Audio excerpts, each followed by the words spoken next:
Well, it's no surprise. Cooper Flagg still the consensus #1 overall pick when it comes to this year's draft. He's leading the Blue Devils back to the Final Four, but where's he going to be hooping in the NBA? Our Kyle Boone says Utah. That's because Utah currently holds the #1 overall pick. Meanwhile, his teammates Kon Knippel and Kaman Malawach also projected to go in the first round. We're going to break down Kyle Boone's mock draft as he joins us here on HQ Spotlight. And the folks at home, you're in for a treat because as Kyle joins us, this is his latest mock. It is a Spotlight exclusive, so this is the first time, Kyle, anyone gets to see this latest mock draft, and it starts with a little bit of a shift. We know Cooper Flagg. We are all on the Cooper Flagg trade here. He's going to go #1 overall, but instead, it is the Jazz who currently hold that pick at #1. It was Washington, and we'll see how that race ends up. But what do you think? What do you like about the fit with Cooper Flagg out in Utah? Yeah, whoever gets #1 is getting Cooper Flagg. I think that much is obvious, right? We'll see exactly where he lands, but I think Utah would make for a great situation for Cooper Flagg. He is a day one contributor in the NBA. He's been fantastic with Duke this season. Duke is 35-3 on the season, the betting favorite to win the national championship, and with good reason. He's not only an offensive hub, he's good on offense in terms of being able to create. As a passer, he can create off the dribble. As a shooter, he can shoot it from three-point range. And he's also, I think, the best defensive player in college basketball this season. So, there's not a lot of flaws in Flagg's game, and I think that would contribute for a Jazz team that needs a lot of pieces, right? And they're competing for the potential #1 pick. So, I think you could build a team around Cooper Flagg, whether that's the Jazz or the Charlotte Hornets, someone else at the top of this draft. One of those teams at the bottom is going to win the Cooper Flagg sweepstakes. If it is the Jazz, they will very much need it. They're struggling to hit 20 wins this season, so obviously having a guy like Cooper on your roster, we would think would help that. If we jump down to #6, Kyle, you were projecting his teammate, Kon Knippel, to be selected by the Nets. Last week, you had him going 13th to my Mavericks. Then, of course, we saw the explosion from Kon in his last outing against Alabama. He had 21-5-5. How much did that performance impact his stock? Yeah, that helped a lot, especially with everyone watching on a national stage. Kon Knippel's been good throughout this entire season, to be clear. He's not someone who's making a charge late. He's been consistent all year, a knockdown shooter who has really lived up to his billing as someone who can be a true Batman, I guess, to Cooper Flagg's Robin, or vice versa, depending on how you would look at that. 6'7" wing. He's shooting 40% from three-point range this season, 90th percentile as a jump shooter. And, earlier this week after the win, he talked a little bit about his game. And, someone asked him, how do you have so much success? And basically he said, I'm not the fastest guy. I'm not the most athletic guy, but he knows how to get to his spots. He's very good playing off of 2 feet. He's very smart, savvy. So, yeah, I think his game will translate at a really high level to the NBA, and obviously his scoring and the way that he scores as a shooter will make for a really good fit for him in the NBA. Let's keep the Blue Devil train rolling here in the first because we know Duke has been awesome this year. Kaman Malawach taken 12th overall to Houston is what you've got up on your mock draft. Kind of a similar question there. Why Houston, and why do you think he fits? Yeah, I wanted the most exciting fit for Kaman Malawach because he's 7'2", Haley, with a 7'6" wingspan. I think maybe the longest player in this draft. He's very, very fun. And if you've watched him with Duke this season, you've probably seen him dunk numerous times. Cooper Flagg has a favorite lob threat, a lob target, and it's Kaman Malawach because of his size.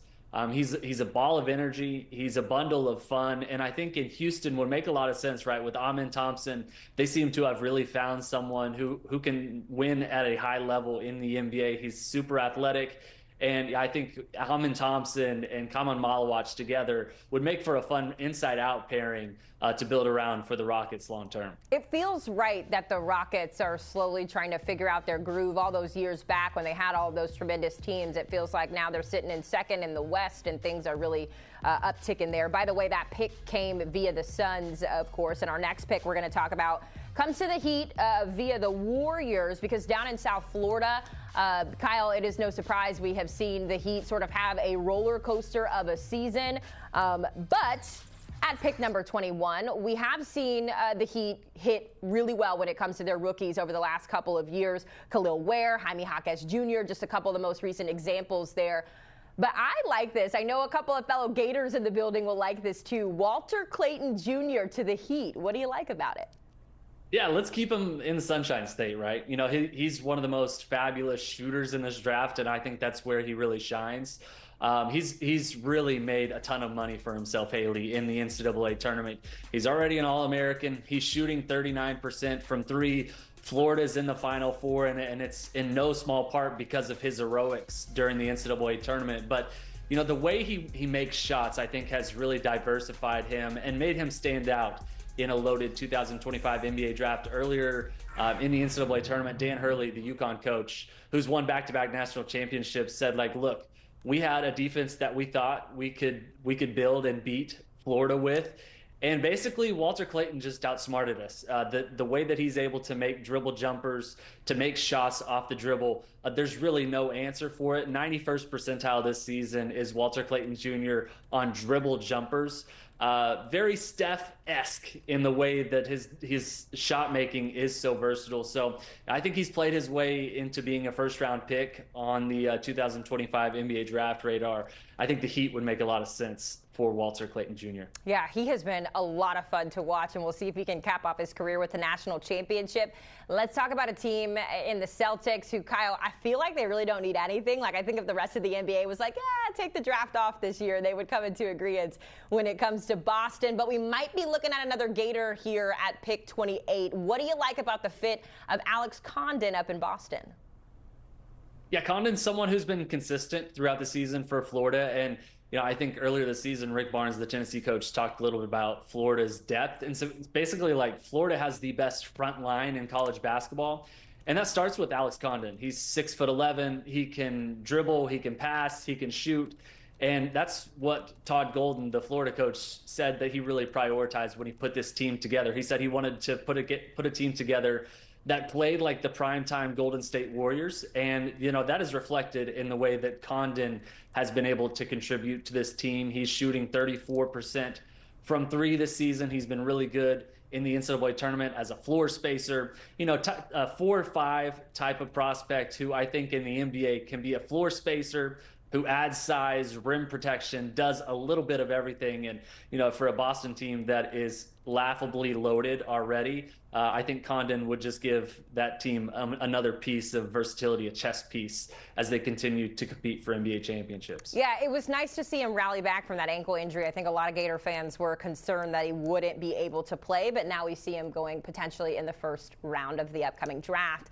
All right, Kyle, when he's not making TikToks for us to recreate here at HQ, Johni Broome is leading the way for his team to the Final Four. However, maybe a little bit of a later round. If you're the casual fan, you see Johni Broome as a Naismith Player of the Year finalist, and here we have him going 29th to the Suns. Is that just sort of the nature of this draft, or why do you think Phoenix would be a good spot there for Johni? Yeah, I think someone is eventually going to be smart enough to take him in the first round. Like every year, Haley, we get guys who are maybe a little bit older who end up slipping probably farther than they should. Johni Broome seems like the guy who could be that guy this year. He's 22 years old right now, 23 this summer. So by NBA draft terms, the guy's practically in retirement, but he's been fantastic as a college player the last few years. Obviously, he's been dominant at Auburn this season. Probably going to finish as the runner-up in National Player of the Year race, but he was good even dating back to previous at Auburn when he was at Morehead State. This season, he's second in all of college basketball in player efficiency. He's very crafty in terms of his finishing ability. When you get the ball to him in the low block, he can create his own offense. He's very smart as a passer. Auburn has basically built its entire ecosystem around Johni Broome. And what has that resulted? That has resulted in Auburn making the Final Four and them earning the #1 seed in the NCAA tournament. So, you know, I think Broome is going to end up being a fine NBA player, and someone will end up taking him somewhere in the late first round. I have him going 29 here. Broome, another one of those players banged up at this point of the season. Bruce Pearl told us on CBS Sports HQ earlier not to expect practice from him today or tomorrow as he gets ready for their Final Four game against Florida. All right, Kyle, I kind of noticed a trend as we went through this. We talked about 3 of the 4 Final Four teams getting a first-round draft pick there. We did not, however, talk about Houston.